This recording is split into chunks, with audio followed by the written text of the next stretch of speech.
We're here at Breathwork Stinkley, and we've got a coaches meetup. All of the coaches have been invited that I have taught the Oxford certification to over the last few years, and we've come to, well, we live here now, but beautiful Stinkley in North Wales, just on the edge of Snowdonia. Some coach education today, and then we're going up Snowdon together, of course, tomorrow. Come and meet everyone.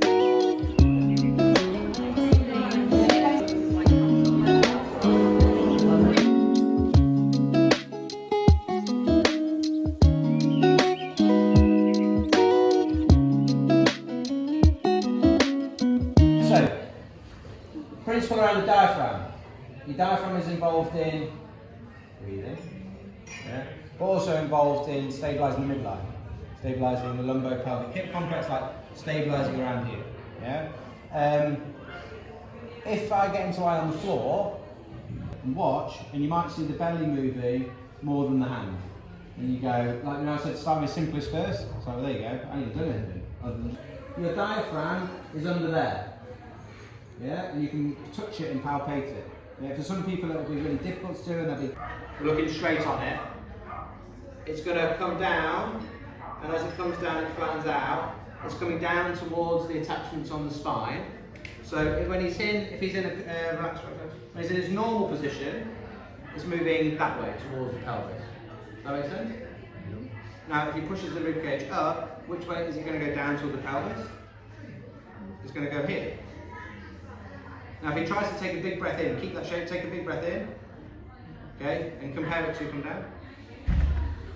And just keep it in just normal. Now take a deep breath in, or bigger, like bigger.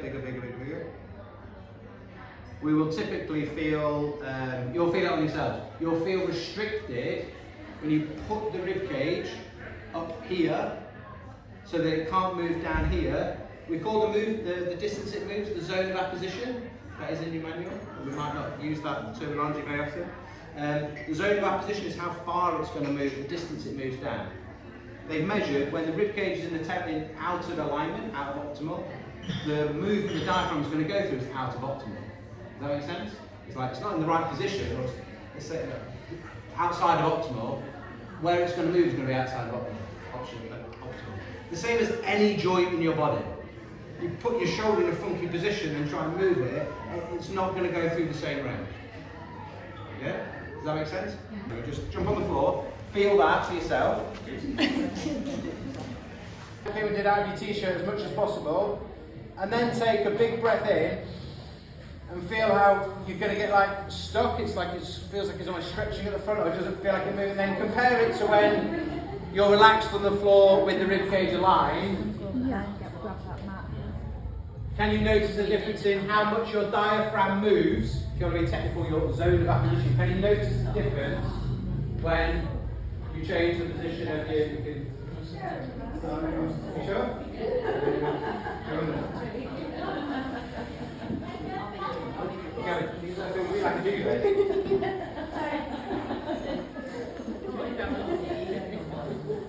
It moves, but then it stops. Whereas when I'm in a better alignment, it's like, yeah, if I said the zone of apposition feels bigger, does that make sense? Yeah, you can take a larger volume of area. But what did it really tell us? It told us that when we're in this position, you're less likely to be out of alignment. And when you're in this position, you're more likely to be in that alignment. Why? When we're in this position, one of the big ones is your lat. So the lat back muscle attached onto your arm, your rib cage, and your pelvis. If that's tight, when you go to put your hands on head, the body compensation is this, which is what I've just made you do, and so then you're restricted in your breathing. It's like resistance to... Yeah. People hold down that, so if you pull down here, you can see them sticking out. So we're looking at like, have we got anywhere near, is it around about 90, and is one side similar to the other? A really good example I had with someone was, it was like 45-ish on one side, and then on his right hand side, it was like, you can unfold over this side. So it'd be like 45 on that side, and then this side, I'm going over Jacko, but it was way out here. And it was like, And this was when I was first looking at this sort of stuff, and I was like, this is interesting. Moving, external and internal rotation, fine. And then we went to this side and went external rotation, okay, internal rotation. It was just blocked. And it wasn't like something would stretch. And this is me going like, my role as an S&C coach. You know what I mean? This is not just a breathing book. But I just wanted to share with you a little insight. And it wasn't like, oh, we could just, that could stretch and release. It was like, it's blocked because something's in the way. And if his rib cage is over here, and the scapula's with it, the humeral head is not sitting in the socket flush, so it makes sense that it's there to block. And if that one looked relatively, and I was like, oh cool, because then he thought I was Paul Daniel. And I was like, just a bit of breathing. But it also helped him, one, it was like, that feels nice, but it also helped him, what this person really needs to do is work on all of, like get his bolt score up and stuff, but that's not sexy enough for him at the start. Does he have that? Absolutely no problem at all. The internal rotation fine. And then on this side, it was like, internal rotation, it's okay. And then she stopped and like nervous system is scared. This is like, I'm not going to hit. Okay, so at first it was here, but it wasn't an acronym, but it wasn't, she just couldn't let go. So the body weight protection more. Yeah, the back ribs moving against the scapula, the shoulder blade, is really nice for literally everybody.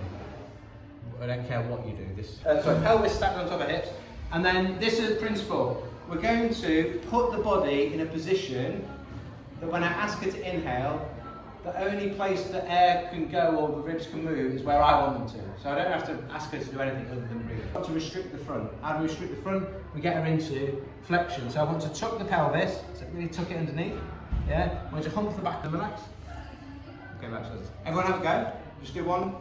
The ribs to move more on an inhale. We're going to try and get the back ribs to move. So I want to restrict the front. Restrict the front by going tuck the pelvis, hump the back up, and you probably feel like you're tensing your abs.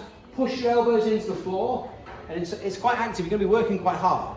Okay, but head relaxed. Take a big breath in, and feel the space between your shoulder blades expand and stretch. You should feel a stretch between your shoulders. Then just relax. So just do one and relax. Okay. Can we feel it? Yeah. Okay. Well, no, there's both. Right, so, who's heard of rib flare? You let your body move, but remember, elbows, so ribs are wider than 90, elbows stay straight, and back of the palm have to touch the floor, and like, you have to work to make this happen a little bit, didn't you? So, watch what happens to the rest of the body. Can we see the movement of the rib cage and the movement of the back? So if we're moving, this is having to be pushed up to make compensation for that. To get those down, it's likely that his lats and things are tight, but he is going to benefit from being able to get these ribs down, and he's going to get a bit of release in this exercise with the position I can manipulate. Okay. One of the starting positions is going to be, so this is going to be simplest. To get the ribs, we've done inhale, yeah? We're doing exhale now, yeah? So get the ribs in. We've already identified that we're a little out, and then when he goes overhead, there's a big compensation through the rib cage and the lower back. You saw that? Do a false foot exhale.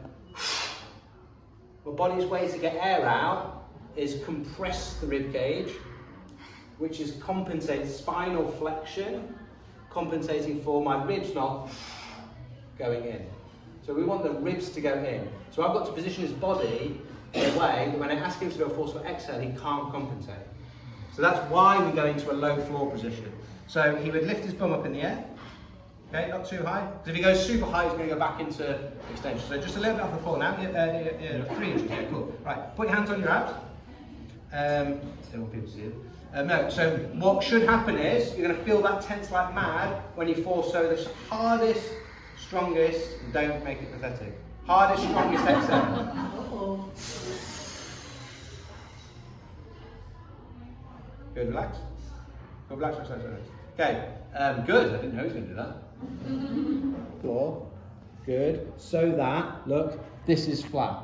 Okay. Positioning, rib cage, and alignment with the pelvis. Whereas, lift your bum up. You could finish your exhale, then keep this high, but just drop your bum down by arching your back. See? He can pull his bum down by leaving his rib cage where it wants to be. Little bit, not hard, just a little. And then pull these down a little bit. Good. So I'm already teaching him, get this relationship between your rib cage and your pelvis. They need to talk to each other, otherwise the pelvic floor ain't going to have the diaphragm moving towards it. Yeah. Now, so still relevance for not doing any of this was a principle of like your rib cage and your pelvis want to be aligned. Whether you're sat at a desk or whether you're winning the Olympics. Okay? Position where ribs are now in. And it's probably not ever breathed like that before because it's always starting from ribs out here. And feeling like, oh, I don't feel like I get much expansion. Yeah? So, and even then, the more he does this, he's going to start to learn that. And then also, just because of the shape he was in, he caught my eye. And I was like, what's causing, so this is less, then becomes a little bit less breathing, a little bit more like training. What's an issue or what's causing, basically I'm interested, like, nothing changed. He was like, yeah, it's fine. I was like, yeah, but you're not going on. So then I was like, right, I was giving some constraints. These must stay straight and you can let your body move. And we saw this like massive movement. It won't be completely all sorted now, but let's see if we did one of the, we gave him a couple of warm-ups without the arm overhead. Can we get to the floor? And like, does that feel any easier coming through there? It looks easier. Does it look a bit easier? Does it feel a bit, we're only on feel one. less tense in my back. His legs barely moved that time when they were on the floor Yeah. first time.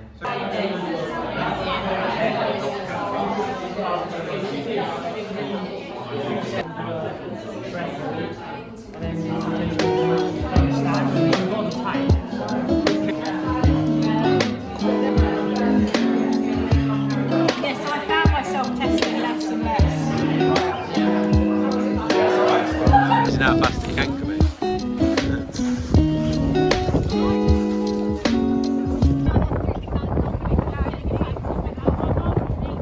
Keep it nasal. Everyone's nasal breathing.